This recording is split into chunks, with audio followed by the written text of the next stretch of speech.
I know I just debuted my dream M5 last week, and now here we are with yet another new car. It may seem like the E34s are just falling out of the sky, and they kind of are, though I may never have said it, but I have my saying, if I buy one for me, I'm buying one for the community, and that's where this comes in. This is my new 546 speed HE53. Again, I know just recently I debuted the black 546 speed that we did a little panel swapping on. I have since sold that car, as you guys probably saw in the video. And just like that, another 546 speed falls into my lap. And here we are. So this car didn't just come out of nowhere. This car actually came from a previous client of mine who actually bought the E9, the S38 E9. This was his son's car. And he called me up and said, hey Josh, I know you're an E34 guy. My son has this 546 speed that suffered an engine failure or engine problem. He doesn't care to fix it. He doesn't want to deal with it right now. Maybe you're interested in the car. And I said, I'm absolutely interested in the car. There's nothing I love more than a engine issue BMW. That is my bread and butter. That is my thing. And that's where this beauty falls into place. So this car got delivered here from Tennessee a couple of days ago, and I'm really excited about this because not only is this another E34 project for us, but we'll see, because in the video we're going to get into it. There's issues with this car that is seemingly going to cause us the need for an entire engine build series, but we never know, and we'll find that out really quickly here. We'll get into it. But this quick story is, what I heard from the mechanic from them is it like damaged a valve. Cylinder number 3, the valve is destroyed or something like that. That's what he said. I'll fire it up in a little bit and you'll understand now why I'm a little unsure of that diagnosis, because that doesn't really make sense in my head. Could be wrong, things happen, but seemingly a valve issue. And it definitely runs like it has an issue misfire or something like that, but it definitely doesn't run like it has a catastrophic engine failure, and that's where I'm a little weird about the whole thing. So we're gonna get in, we're gonna diagnose it, we're gonna figure out kind of what I can see is wrong with this engine, and then assuming that there is something majorly wrong, this is gonna be our redemption for an M60B44 stroker. Because if you guys remember my series from the winter time, I did an M60B44 stroker in an E31, and a lot of people actually seem to be kind of disappointed that I sold the car so fast, or I never did any complimentary mods to the swap. I left it auto, I never changed the diff. A lot of people recommended me moving up to a 315 diff. A lot of stuff that was still on the table to do, and I never did it because I didn't really like the E31. So this is gonna be our redemption car. Okay, so here we are with the 540 running. So yes, it does still run, but it may be hard to kind of tell on camera, but if you listen to it, it's not all there. Like, there's definitely a problem.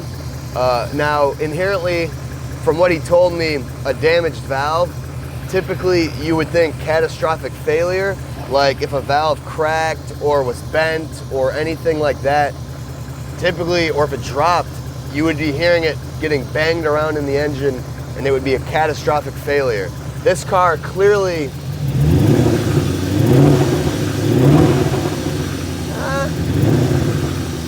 it doesn't really have any like metal noises.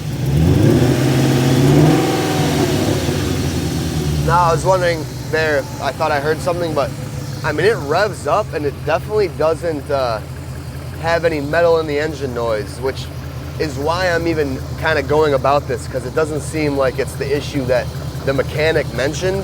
The mechanic, I don't know. But it definitely sounds like it has a misfire. So I'm gonna pull the plugs one by one really quick, or the coils, and see if, you know, we don't notice a change, or if we do notice a change, that'll basically tell me, at least it'll pinpoint me which cylinder I think has issues. He mentioned cylinder 3. I don't know if, I mean, you could either, we don't know which bank that means, but let's disconnect one by one and see. Okay, so that made a difference for sure. Yeah, okay, that one is doing something. I don't think this one did, and this is cylinder 3, so, or actually this might be 2. But again, you can count it from either way, 1, 2, 3, 1, 2, 3. So I kind of think that one off the bat didn't change anything. Let's see.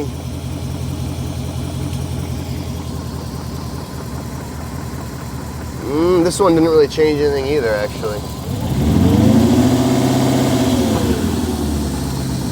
Okay.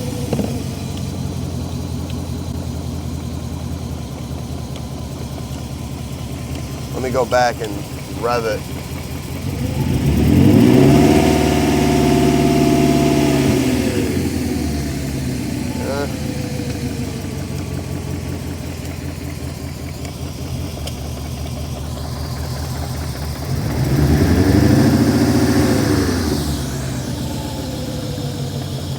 It's actually very hard to tell on this V8 if it's changing or not changing. It's a pretty smooth engine. I mean, there's definitely a misfire on one of these cylinders.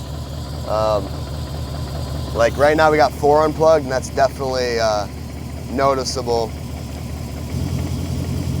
Okay, you see, you can maybe hear the change in the tone, and it's steadied. So that one's definitely working. This one is definitely working. So that's 1 and 4 are both good. You can see it just kicked back.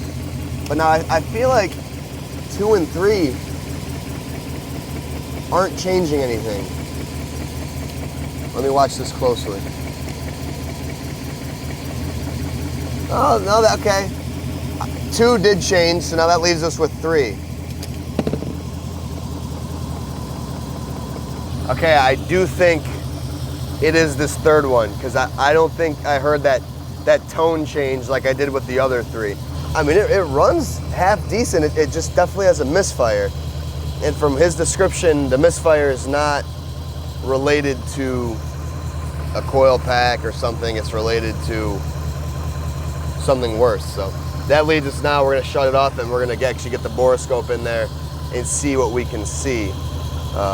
But I mean, otherwise, power steering pump I know is shot because it doesn't have any sense of like power steering. It just like clicks around. But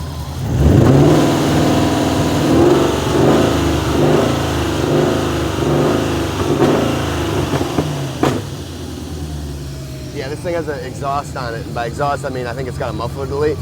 Sounds really badass. This is what I want from a V8. But I feel like it revs all the way. Like it seems like all the cylinders are there. I don't know, I'm pretty confused. So we'll get in there with the Boroscope and we'll see if we can figure something out. So the coil packs got to come out, and I think I'm just gonna Boroscope all this. Well, you know what, actually, why do extra work? Let's just get right into the one that we know is, or seemingly giving us an issue here.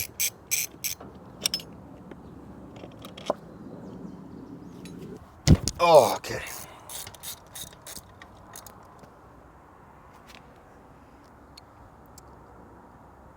It's a little wet.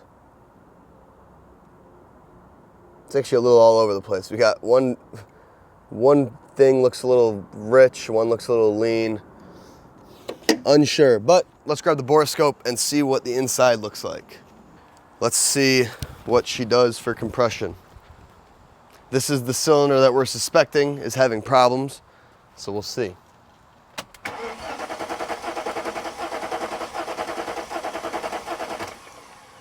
All right, you guys are seeing it before I am. What do we have?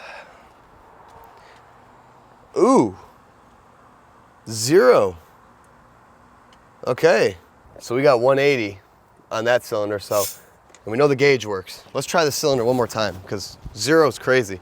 That 0 means there's literally a, I mean, maybe there was some truth into what the mechanic told him. Maybe there's like a crack in the pit or in the valve, but in my mind that seems really unlikely without like it shattering and destroying the engine. But like I said earlier, who knows? Let's try this again.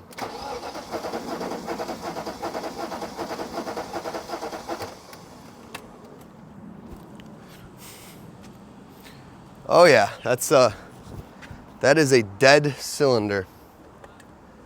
Look at that.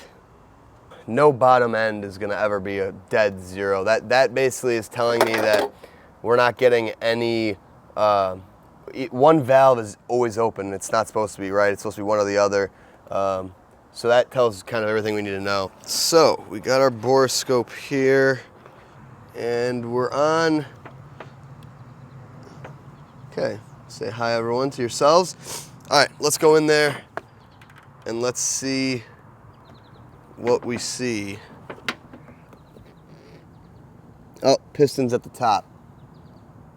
Okay, so we have to turn the engine over.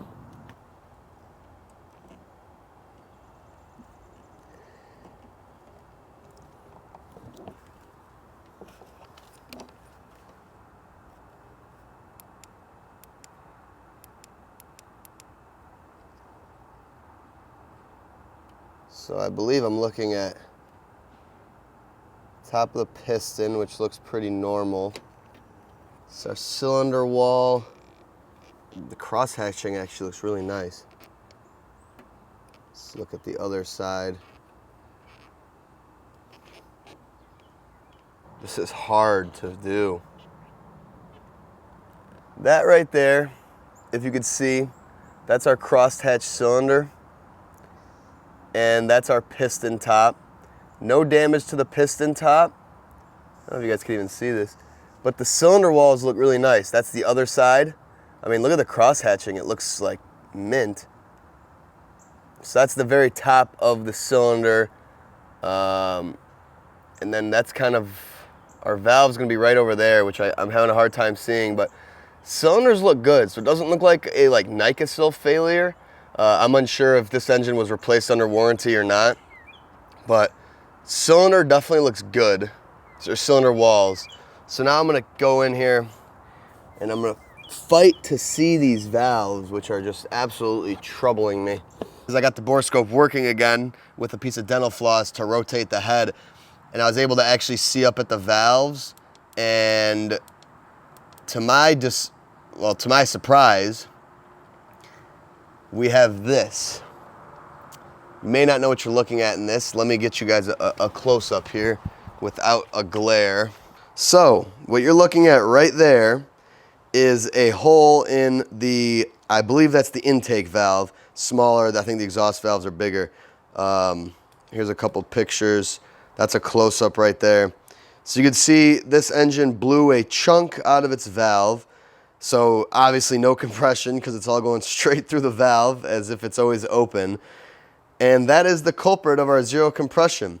I'm glad that I didn't give up on this scope, because I would have hated to post this video with nothing other than a 0 PSI compression test. So yeah, we found the culprit, and actually the mechanic, and they were right. That's what they said. Something wrong with cylinder 3 valve. And sure as hell, that is the case. So my theory that that's unlikely was incorrect. And realistically, this is a bit of an outlier of an occurrence, because when you blow a chunk in your valve, where do you think that goes? That goes into your compression or into your combustion chamber, and you have a big metal chunk that's getting thrown up and down by a piston and likely would destroy an engine. Now, we heard this engine run, and unbelievably, it runs good and runs quiet. And given looking over at the cylinder walls and the top of the cylinder, if you guys can kind of see, the pictures aren't great. I think this engine miraculously got lucky, and that piece of valve launched right back out of the exhaust valve, because there is nowhere for that to go unless it gets lucky and goes out that valve, other than it getting ground up in the combustion chamber. And there's no piece on the piston. You don't hear any metal in there. So I think we have an amazing feat of an M60 as the ability of throwing away a piece of broken valve and still living to see another day. That is absolutely amazing. I am so glad I was able to get this picture of this for you guys. So it was once an 8-cylinder, 16-valve engine. I believe it's 16 valves, is now 7-cylinder, 15 valves. That's crazy. I've never seen a failure like this. It's always interesting in the world of cars, seeing new things. Being an engineer, I'm really nerdy about the failure analysis of why something went wrong. We went through it, we figured out zero compression, we knew there was a misfire because no compression, and we found the root cause of that. Well, not the root cause, if you're gonna get nitpicky about the root cause analysis engineering thing. This is the failure. The root cause of that failure, we don't really know. 271,000 miles, that's a pretty good life. Should a valve disintegrate at that mileage? No. Dirty fuel? Maybe.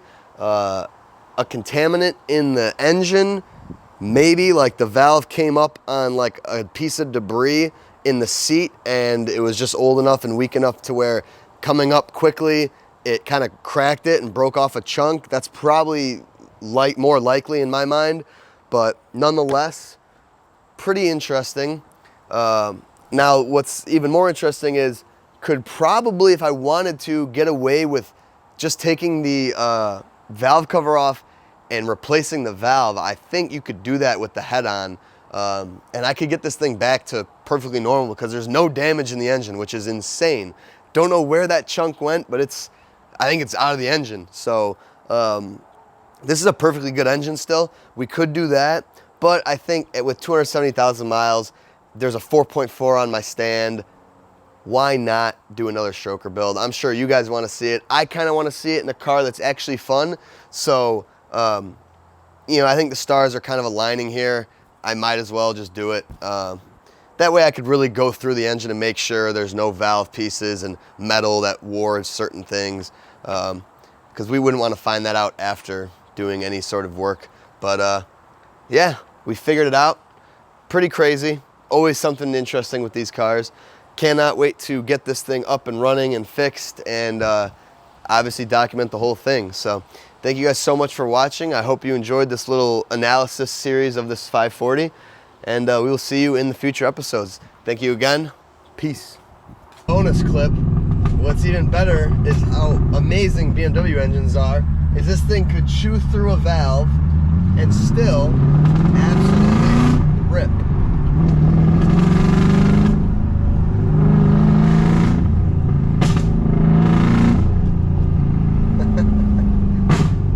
Woo!